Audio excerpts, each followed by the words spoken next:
Okay, so I wrote a slam poem, which is typically meant to be presented in front of an audience to give the full effect, but I didn't think that my topic, my message, was something that people typically like listening about, so I just recorded myself reciting it instead in a setting that I thought was fitting with the context of my poem.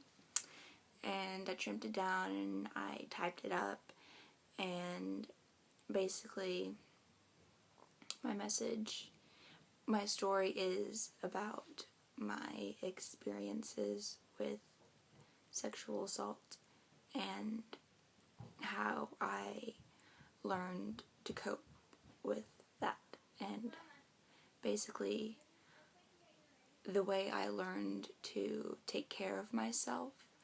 I would imagine a 10-year-old version of myself sitting next to me and remind myself that there's a 10-year-old little girl who's counting on me to keep her safe. So I just wanted to give this introduction to explain what you're about to see. You would think that mirrors are innocent, that there's no harm in seeing what you know already exists.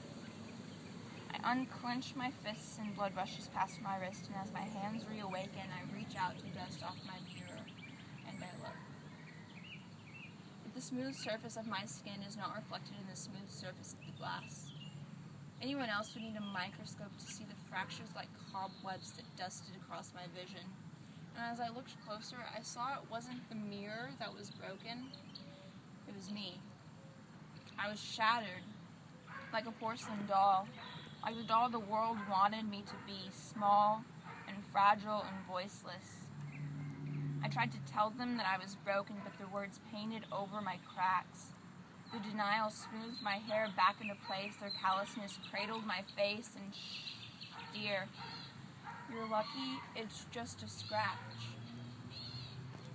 Then I was placed back on my shelf and never taken down to play again. Dust gathered until my pale skin no longer glistened, and they could have heard me screaming if only they'd stopped and listened. And mites of self-loathing ate away at my porcelain shell until there were as many holes in my skin as there were in my heart. And just when I thought I would waste away on that shelf, a little boy came along and plucked me down from my hell, and he spoke to me. He said, "Beautiful doll, why are you crying?" And I cried. And I said, "You've got the wrong idea. I'm not beautiful, I'm broken. I'm not a doll, I'm a pile of glass haphazardly glued back together, trying to pass as something I never wanted to be in the first place." "And what is that?" he asked. "Breakable."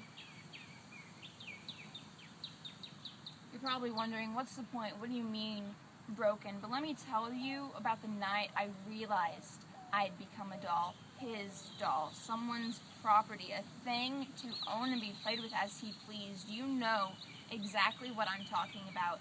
And if you don't, just listen to the songs on the radio or take a scroll on Twitter to read things like #it's not rape if you shout surprise first. It's not rape if your team loses a sporting event. It's not rape if you were drunk or if no one hears the screams or if it happens a second time. It's not rape if she doesn't have a rape whistle or if she's fat. Now that's considered a favor. It's not rape if she knows your full name. If it's a man, if you get her pregnant. It's not rape if she's dead. I am not some doll to be played with, but he played with me anyways.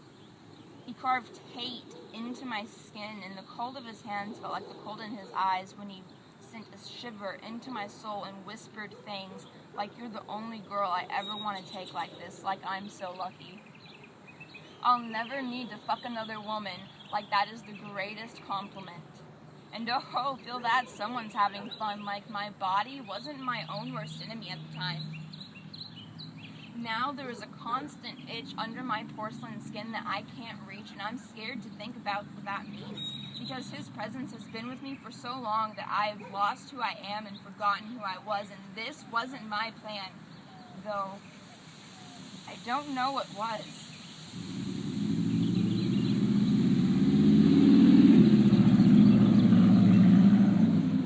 So I take a deep breath, and I force myself to start fresh. I am a girl, not a doll. This porcelain isn't my skin, it's a wall I've grown so accustomed to knowing. Don't you dare tell me this isn't scary.